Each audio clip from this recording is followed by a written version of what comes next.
Hello दोस्तों, नमस्ते, प्रणाम। हम लोग आप लोगों के लिए एक खिलौना गीत लेकर के आए हैं। जो बच्चा होता है तो गीत गाया जाता है गाँव में, वही गीत है। आप लोगों को पसंद आए तो कमेंट में बताइएगा कि ये कैसा गीत गा रही हैं, और लाइक सब्सक्राइब शेयर कर दीजिएगा।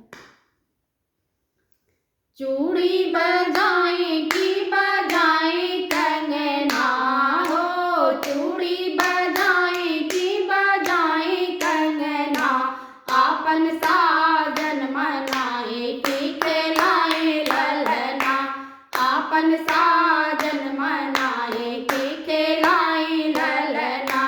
सासू जी आए देवता मनाए, सासू जी आए देवता मनाए, सासू मनाए की खिलाए ललना, सासू मनाए की खिलाए ललना, आपन साजन मनाए की खिलाए ललना, आपन सा